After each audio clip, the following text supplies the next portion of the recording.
زما مور زما مور زما مور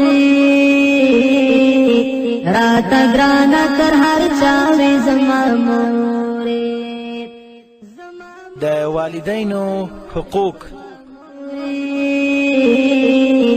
راته ګرانه تر هر چا وې زما قدرمنو اورېدونکو ستاسو پام راړو د الحاج مولوي محمد یاسین فهیم صاحب د والدینو د حقوقو خپرولو ته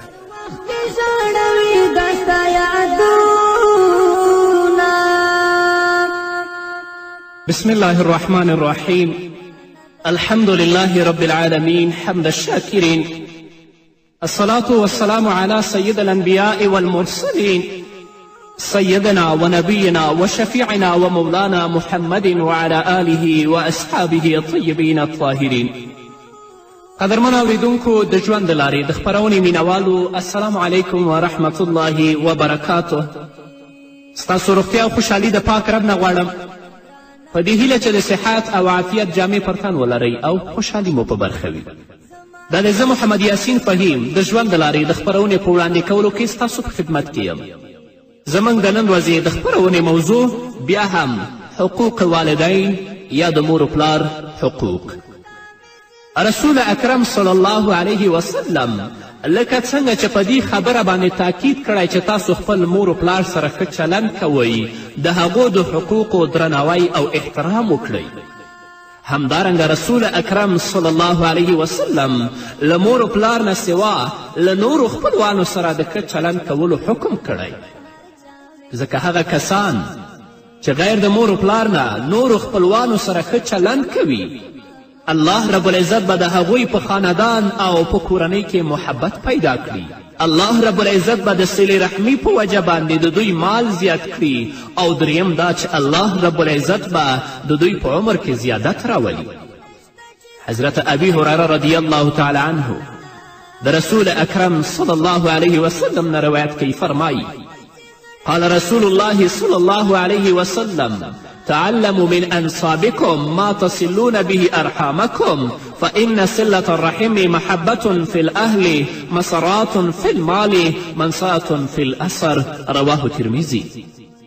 حضرت ابي هريره رضی الله تعالی عنه د رسول اکرم صلی الله علیه وسلم نه روایت کوي چې رسول الله فرمایلی دي چې د خپل کورنۍ نسبونه معلوم کړئ تر څو تاسو له خپلو قریبانو سره صلې رحمي وکولی شئ، ځکه چې صلې رحمي په خاندان کې د محبت ذریعه جوړیږي او صلې رحمي د مال د زیاتېدو سبب جوړیږي او د هغې په وجه باندې عمر زیاتیږي. په دې حدیث کې رسول اکرم صلی الله علیه وسلم لومړی دا حکم وفرمایه چې د خپل مور و پلار د کورنۍ نسبونه معلوم کړئ، یعنی پر دې باندې د پوهېدو هڅه وکړئ چې د قرابت خاښونه تر کوم ځایه دي او څوک په لرې یا نږدې واسطې سره زموږ سره یو ځای کیږي. بیا د نسب د شجرې د پیژندلو سبب وښول او هغه دا چې صلې رحمي په اسلام کې ډیره لویه مرتبه لري او صلې رحمي کول له هر خپلوان سره درجه په درجه د خپل وس مطابق ښایي، ځکه نو پر دې پوهېدل ضروري دي چې له چا سره څه خپلوي ده. تر دې وروسته یې د صلې رحمي 3 فایدې رسول الله بیان کړي. اول دا چې په صلې رحمي سره په کورنۍ او خاندان کې محبت پیدا کیږي. کله چې موږ له خپلوانو سره راشه درشه ولرو، په غم او په ښادي کې ورسره ملګري یو، په رپو او مال سره یا په بله طریقه د دوی خدمت وکړو، نو ښکاره ده چې د دوی به له موږ سره محبت وي او دوی به هم د همدغه ډول چلند کولو په فکر کې وي. که د کورنۍ هر غړی د صلې رحمي خیال وساتي نو ټول خاندان به له حسد او کینې څخه پاک شي او د ټولو به راحت او سکون زندگی په برخه شي. نن ورځ چې زموږ په کورنیو کې غم او مصیبت پروت دی، هره ورځ خفګان دی ځکه چې ورور سره دښمن دی، پلار د زوی سره دښمن دی، تره زمن او تربوران خو لا پرېږده. دویم دا چې د صلې رحمي په وجه مال زیاتیږي، رسول الله دا ویلي مسرات فی المال. دریم دا چې صلې رحمي د عمر د زیاتېدو لامل دی. له مور او پلار سره د ښه چلند کولو په فضیلتونو کې همدا دواړه خبرې تیرې شوي دي او دواړه ډیرې اهمې دي. د صلې رحمي په وجه الله رب العزت راضي کیږي که څوک هغه یو اسلامي کار وبولي او سرته ورسوي نو د دنیوي فایدې پر سر به الله رب العزت ترېنه هم راضي شي. که د مال د زیاتولو په هڅه کې یاست نو خلک ټول تدبیرونه د همدې لپاره په کار اچوي، له هغو سره دغه هم وازمویئ او نتیجه به ووینئ. د نورو تدبیرونو په ذریعه د الله رب العزت له لورې د مال د زیاتوالي وعده نشته او د صلې رحمي په اختیارولو سره الله رب العزت دا وعده کړې چې ستاسو په مال کې به زه زیادت راولم. همدارنګه د عمر د زیاتولو لپاره هم صلې رحمي مجربه نسخه ده د الله له لورې د همدې وعدې هم شوي. د ښو عملونو په وجه په آخرت کې کامیابي او د بدو عملونو په سبب هلته ناکامي داسې روښانه مسئله ده چې ټول ورباندې پوهیږي. لیکن له نیکو عملونو څخه چې په دنیا کې کومې ګټې او فایدې حاصلیږي او د هغوی په وجه چې کوم مصیبتونه لرې کیږي او د بدو اعمالو په سبب چې کوم آفتونه او تکلیفونه راځي، ډیر خلک پرې نه پوهیږي. که پوهیږي هم اهمیت نه ورکوي او یوازې دنیوي تدبیرونو لپاره منډې ترړې وهي. خو له دې امله چې په بدو عملونو کې هم مبتلا اوسیږي، دنیوي تدبیرونه ناکامیږي او نه یوازې دا چې مصیبتونه لرې کیږي بلکې نوي مصیبتونه او آفتونه راټوکیږي. په مخکې خپرونو کې دا خبره تاسو ته واضح شوه چې د مور او پلار د زورولو او نورو خپلوانو سره د اړیکو پرې کولو وبال په دنیا کې مخې ته راځي. الله به د دې عذاب په دنیا کې هم ورکوي او د آخرت عذاب خو پر دې برسیره دی چې هلته به الله ته څه ځواب وایي. همدارنګه له مور و پلار او نورو خپلوانو سره ښه چلند او صلې رحمي کول د مال او عمر د زیاتوالي اسباب دی. الله رب العزت چې په کومو عملونو کې کم خاصیتونه ایښي دي هغه خپل رنګ هرومرو راوړي. که څه هم د عملونو څښتن مقبول بنده هم نه وي او دی په آخرت کې د عمل ثواب هم حاصل نشي کړی. له حضرت عبدالله ابن عباس رضی الله تعالی عنهما څخه روایت دی چې رسول الله صلی الله علیه وسلم وفرمیل کله چې د کورنۍ غړي په خپل منځ کې صلې رحمي کوي نو الله تعالی پر دوی رزق جاري کوي او دغه خلک د رحمان په ساتنه کې اوسیږي. او له حضرت عبدالرحمن بن عوف رضی الله تعالی عنه څخه روایت دی چې رسول الله صلی الله علیه وسلم وفرمیل کم طاعتونه چې عوض یې زر ورکول کیږي په هغو کې تر ټولو د زر عوض ورکېدلو عمل صلې رحمي ده. او د دې عمل دا ګټه تر دې حده ده چې د یو خاندان غړی فاجر او بدکار وي بیا هم د دوی مالونه مخ پر ترقي وي او د دوی د غړو شمیر مخ په زیاتېدو وي په دې چې دوی صلې رحمي کوي. او دا یې هم وفرمیل تر ټولو د عذاب زر راوستونکی عمل ظلم او په دروغو قسم خوړل دي. بیا رسول الله وفرمیل په دروغو قسم خوړل مال ختموي، رحم شنډوي او ودان ښارونه کنډوالي کوي. نو که غواړئ چې د رحمان په ساتنه کې ژوند وکړئ، الله رب العزت مو عمر درته زیات کړي او همدارنګه الله رب العزت ستاسو په مالونو کې برکت واچوي، نو راشئ خپلولي وپالئ. په خپلو کورنۍ کې د ورونو او خویندو ترمنځ همدارنګه د نورو خپلوانو ترمنځ د محبت او د شفقت فضا رامنځته کړئ. او که خدای مکړه تاسې صلې رحمي پریښې وي، ورور سره دښمن وي، خور د ورور سره، پلار د زوی سره او همدارنګه د مور سره او د نورو خپلوانو سره، نو ټول عمر به د دوی په غم او په مصیبت او په کړاوونو کې تیریږي.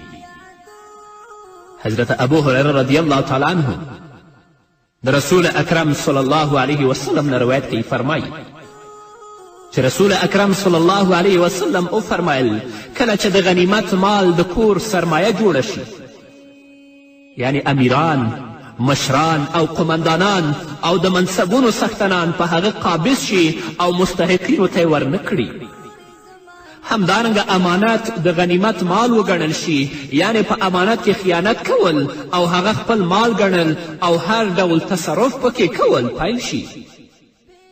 همدارنګه رسول الله وفرمیل زکات د تاوان او نقصان کار وګڼل شي. همدارنګه دینی علم د دنیوي مقاصدو لپاره حاصل کړی شي.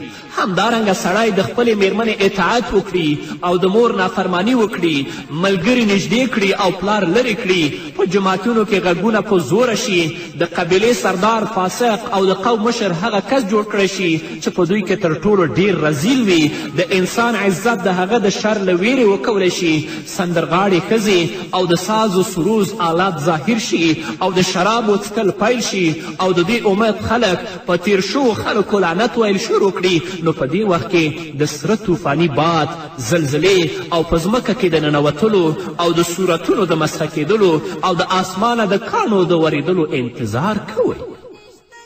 دغه حالت نن ورځ موږ او تاسو په خپله سترګو باندې وینو. الله رب العزت دې په موږ باندې رحم وکړي. او رسول الله فرمایي د هغو نکو نښانو انتظار کوئ چې یو پر بل پسې به په داسې ډول ظاهر شي لکه څنګه چې د یو تار غوټه پرانستله شي او دانې یې پرله پسې ژر ژر راتویږي. الله به په تاسو باندې بیا داسې عذابونه راولي.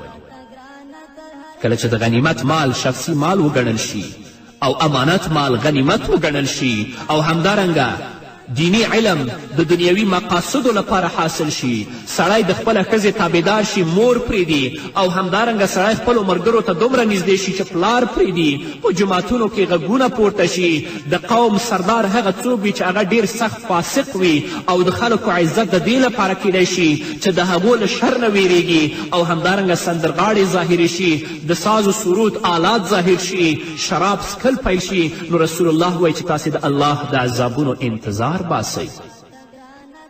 په دې حدیث کې د ذکر شوي عذاب راوستونکي چې کوم شیان ذکر شوي دي په هغو کې دا هم دي چې سړی د خپلې ښځې اطاعت وکړي او د خپلې مور نافرماني وکړي او دوست نږدې کړي او پلار لرې کړي. له نورو ګناهونو سره سره دا اوبه هم ډېره عامېدونکې ده چې خلک د خپلو میرمنو داسې غلامان جوړیږي چې د هغې په مقابل کې مور ته هیڅ هم نه ورکوي، مور ته پخپله هم ضرر رسوي او که میرمن مور وځوروي او هغې ته تکلیف ورکړي نو دا هم په خوښي سره زغمي. همدا ډول د دوستانو اطاعت او زړه ساتنه ښه په اهمیت او ټینګار سره کوي او د بوډا پلار خدمت خو نه کوي بلکې د هغه وجود مصیبت ګڼي، هر وخت له دوستانو سره بوخت وي خو له پلار سره خبرې هم نه کوي، نه د پلار خبره مني نه د هغه خدمت کوي او ډیری جاهلان له مور و پلار نه کار اخلي، د سربارانو په شان ورباندې حکم چلوي او د قیامت په نښو کې چې دا راغلي دي چې ښځه به داسې اولادونه وزیږوي چې اولادونه به پر دوی سرداري کوي. نن سبا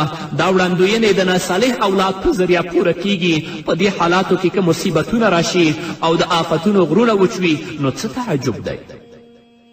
حتی ځینې دوستانو ما ته دا خبره وکړه چې یو ورځ ما داسې یو ځوان ولیده چې هغه سپی په رسۍ باندې تړه او جنګ لپاره یې بولی و چې کله یې جنګ وکړه نو د خپل جب نه پاک دسمال راوویسته، د هغه سپي مخې پې پاک کړه.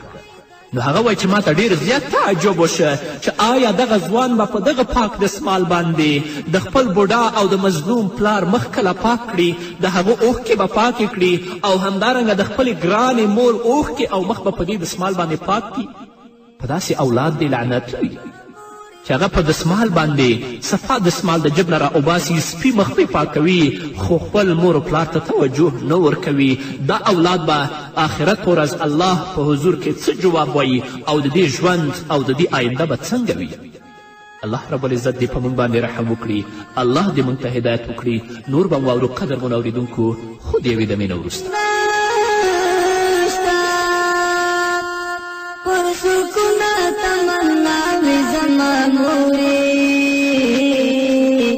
راتا گرانا تر ہر چاوے زما مورے زما مورے زما مورے زما مورے راتا گرانا تر ہر چاوے زما مورے راتا گرانا تر ہر چاوے زما مورے زما مورے زما مورے زما مورے راتا گرانا کر ہر چاوے زما مورے زما مورے زما مورے زما مورے راتا گرانا کر ہر چاوے زما مورے. قدرمنو اوریدونکو بیا هم زموږ سلامونه او نیکې هیلې ومنئ. همدارنګه حضرت ابي رمسا رضی الله تعالی عنه فرمایي انتهیت الى رسول الله صلی الله علیه وسلم فسمعته يقول بر أمك وأباك وأختك وأخاك ثم أدناك وأدناك. أخرجه الحاكم في المستدرك. حضرت ابو رمسه رضی الله تعالی عنه فرمایي زه د رسول الله صلی الله علیه وسلم خدمت ته ورسېدم له رسول الله نه مې واورېدل چې له خپلې مور خپل پلار خپلې خور او خپل ورور سره ښه چلند وکړه. تر دې وروسته به په ترتیب سره چې څوک په خپلوي کې ډېر نږدې وي له هغه سره ښه چلند وکړه. دا مې د رسول الله صلی الله علیه وسلم نه واورېدل. په دې حدیث کې له مور و پلار سره له ښه چلند کولو سره یو ځای له خور او ورور سره د ښه چلند کولو حکم هم فرمایلی دی. بیا یې وفرمیل ثم ادناک و ادناک، یعنې تر دوی وروسته له نورو خپلوانو سره ښه چلند وکړه او په هغوی کې تر ټولو د نږدې او بیا تر نورو د نږدې خیال وساته. مطلب دا دی قدرمنو اوریدونکو چې ټولې خپلوۍ برابرې نه دي. له چا سره نږدې خپلوي وي او د چا سره لرې، او په نږدې خپلوانو کې هم څوک ډیر نږدې وي او څوک لږ نږدې وي، او همدا حال د لرې خپلوانو هم دی. تاسو به په ښه چلند او صلې رحمي کې نږدېوالي او لرېوالي ته په کتلو سره ښه چلند او صلې رحمي کوئ.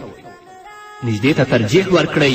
بیا څوک چې تر هغه وروسته نږدې وي هغه ته وګورئ او همدغه شان نظر کوونکي اوسئ.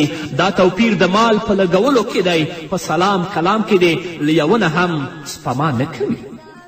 سلام کلام که هغه نږدې وي او که لرې وي ټولو سره به په یو شان کوئ. خو دا نږدېوالي او لرېوالي ته چې اعتبار دی هغه د مال په لګولو کې په کومک کولو کې. ځکه د تعلق پرې کول خو له عامو مسلمانانو څخه هم حرام دي. له خپلو دوستانو او قریبانو څخه به څنګه صحیح شي؟ په عامو حالاتو کې چې پر خپلو قریبانو څه شی مصرف کړئ ثواب به عمومئ، لیکن په ځینې حالاتو کې د هغو خپلوانو مصرف واجب ګرځي چې هغه محرم وي، چې تفصیل د فقه په کتابونو کې موجود دی او تاسو کولی شئ چې له علماو څخه هم معلومات واخلئ. دا د هغه ځای نه دی چې ټول درته بیان کړم. ډیر خلک له خور او ورور سره ظلم او زیاتی کوي. دا حدیث د هغوی لپاره نصیحت دی. د خور او ورور خپلوي د مور او پلار د خپلوي په سبب ده. د دې رعایت ډیر ضروري دی. له هغوی سره د ښه چلند او صلې رحمي کولو ځانګړی خیال ساتل پکار دي. لیکن موږ برعکس وینو چې کله مشر ورور په کشرانو ورونو باندې ظلم او زیاتی کوي، او همدارنګه کله مشره خور په کشرانو خویندو باندې ظلم او زیاتی کوي. له خپله ځانه پر هغوی باندې د مال مصرفولو په ځای په خپله د هغوی په مال ګیډه اچوي. د مور و پلار په میراث کې چې کومه حصه رسیږي هغه نه ورکوي. پلار وفات شي او د مشر ورور په قبضه کې ټول مال او جائداد راشي. اوس نو هغه پر خپل ځان او خپلې میرمنې او بچو د میراث له تقسیمولو مخکې ښه په خلاص لاس مصرف کوي او کشرې خور او ورور ته 3-4 کالو خوراک څښاک ورکړي، بیا یې له ټول جائداد څخه بې برخې کړي. دا کارونه موږ په سترګو لیدلي. دا ماشومان چې کله د پوهې او عقل خاوندان شي نو ټول مال مصرف شوی وي او جائداد د مشر ورور یا د مشر ورور د زامنو په نامه ګرځېدلی وي. دا واقعیات ډېر پیښیږي، په ځانګړې توګه چیرې چې د 2 میندو اولاد وي. هلته خو د ترکې کولو هیڅ سوال نه پیدا کیږي. د هرې مور اولاد چې به څومره مال او جایداد قبضه کړی وي، د بلې مور اولاد ته د هغه مال او جایداد د ورکولو ته تیار نه وي.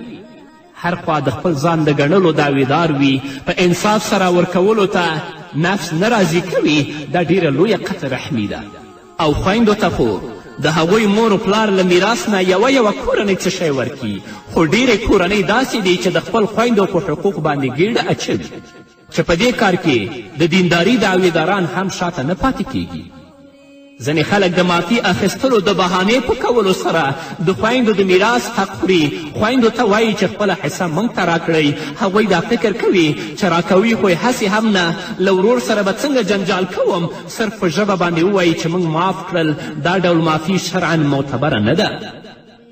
هو که د هغوی پوره حصه هغوی ته ورکړی شي او هغوی ورباندې د څښتن غوندې قبضه وکړي، بیا هغوی د زړه په خوښي او ورین تندي سره ټوله یا ځینې برخه کم ورور ته هبه کړي، نو دا به معتبره وي. چې تاسې هغوی ته ورکوئ نه او د هغوی نه معافي غواړئ، دا معافي شرعا معتبره نه ده. همدارنګه لکه څنګه چې په تاسو باندې د مور احترام لازم او واجب دی، همدارنګه به د توړۍ او د خاله اکرام او احترام کوئ. حضرت عبدالله ابن عمر رضی الله تعالی عنهما فرمایی ان رجلا اتى النبي صلى الله عليه وسلم فقال يا رسول الله اني اصبت ذنبا أن رجلا أتى النبي صلى الله عليه وسلم فقال يا رسول الله صلى الله عليه وسلم إني أصبت ذنبا عظيما فهل لي من توبة؟ فقال هل لك من أم؟ قال لا. قال وهل لك من خالة؟ قال نعم. قال فبرها. رواه الترمذي. حضرت عبدالله ابن عمر رضی الله تعالی عنهما فرمایي چې د رسول الله صلی الله علیه وسلم خدمت ته یو سړی راغی او رسول الله صلی الله علیه وسلم ته عرض وکړه چې یا رسول الله ما ډیره لویه ګناه کړې ده، آیا زما توبه قبلیږي؟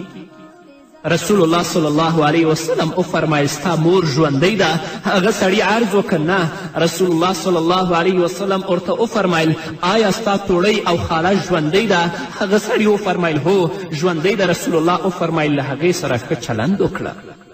په دې حدیث کې له توړۍ سره او له خاله سره د ښه سلوک کولو حکم ورکړی شوی دی. په بل حدیث کې فرمایلي دي الخالة بمنزلة الام، یعنی خاله د مور په شان ده.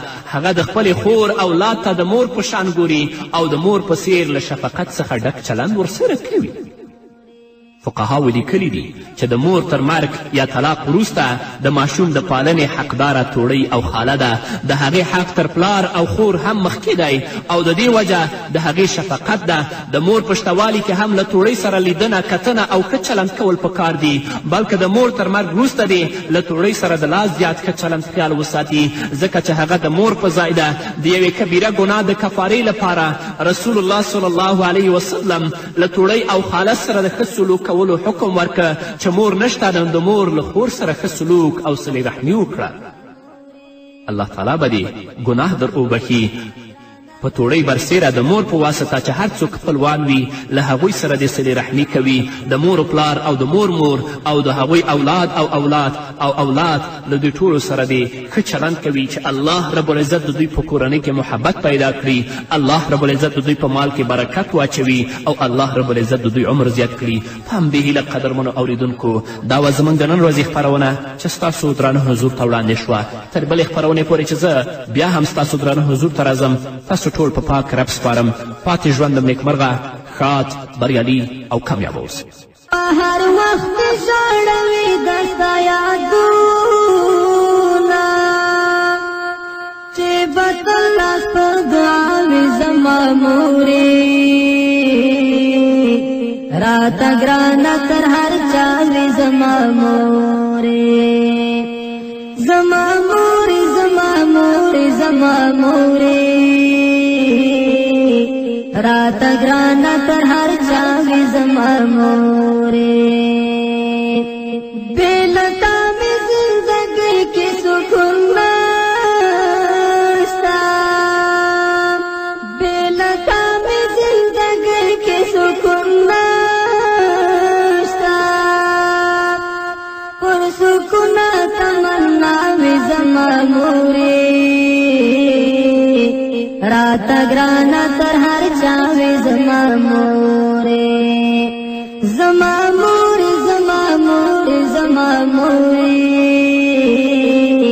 راته ګرانه تر هر چا وې زما مورې راته ګرانه تر هر چا وې زما مورې څوک مې نشته چې زړګي تا تسل راکړي څوک مې نشته چې زړګي تا تسل راکړي ته زما په تن کې ساوې زما مورې راته ګرانه تر هر چا وې زما مورې زما مورې زما مورې زما مورې راته ګرانه تر هر چا وې زما مورې چې په ما به تکلیف ته به خفا وې چې په ما به تکلیف ته به خفا وې زما د هر مرض دوا وې زما مورې راته ګرانه تر هر چا وې زما مورې زما مورې زما مورې زما مورې راته ګرانه تر هر چا وې زما مورې راته ګرانه تر هر چا وي زما مورې تو خان ټول زندګي له تا نظر شه تو خان ټول زندګي له تا نظر شه تو زما د زړه دنیا وي زما مورې راته ګرانه تر هر چا وي زما مورې زما مورې زما مورې زما مورې راته ګرانه تر هر چا وي زما مورې راته ګرانه تر هر چا وي زما مورې